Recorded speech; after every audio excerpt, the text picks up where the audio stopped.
தந்தி டிவியை உங்கள் cable TV ஆபரேட்டரிடம் இலவசமாக கேட்டு பெறுங்கள்.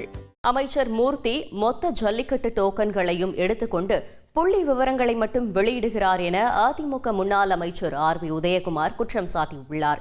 மதுரையில் செய்தியாளர்களுக்கு பேட்டியளித்த அவர், மதுரை தூத்துக்குடி ரயில்வே திட்டத்தை கைவிடுவது தென் மாவட்ட மக்களுக்கு பேரதிர்ச்சியை ஏற்படுத்தியுள்ளது என்று கூறினார்.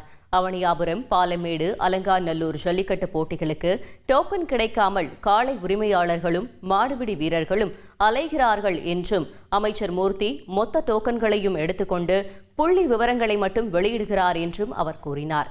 அவனியாபுரம் ஜல்லிக்கட்டு போட்டியை முன்னிட்டு மதுரை திருப்பரங்குன்றம் அவனியாபுரம் சாலையில் இன்று முதல் போக்குவரத்து மாற்றம் செய்யப்பட்டுள்ளது.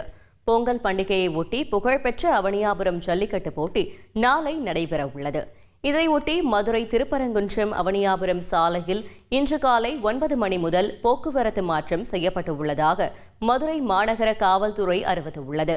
அதன்படி அவனியாபுரம் பெரியார் சிலை சந்திப்பிலிருந்து அவனியாபுரம் நகருக்குள் வாகனங்கள் செல்ல அனுமதி இல்லை என்று தெரிவிக்கப்பட்டுள்ளது. அவனியாபுரம் அம்பேத்கர் சிலை சந்திப்பு வழியாக திருப்பரங்குன்றம் செல்ல வாகனங்கள் எதற்கும் அனுமதி இல்லை என்றும், திருப்பரங்குன்றம் செல்லக்கூடிய அனைத்து வாகனங்களும் அவனியாபுரம் பைபாஸ் வெள்ளைக்கல் வழியாக திருப்பரங்குன்றம் செல்ல வேண்டும் என்றும் தெரிவிக்கப்பட்டுள்ளது. இதேபோல் மேலும் பல போக்குவரத்து மாற்றங்கள் செய்யப்பட்டுள்ள நிலையில் அவனியாபுரம் ஜல்லிக்கட்டு போட்டியை சிறப்பாக நடத்திட அனைவரும் ஒத்துழைப்பு நல்க வேண்டும் என மதுரை மாநகர காவல்துறை வேண்டுகோள் விடுத்துள்ளது.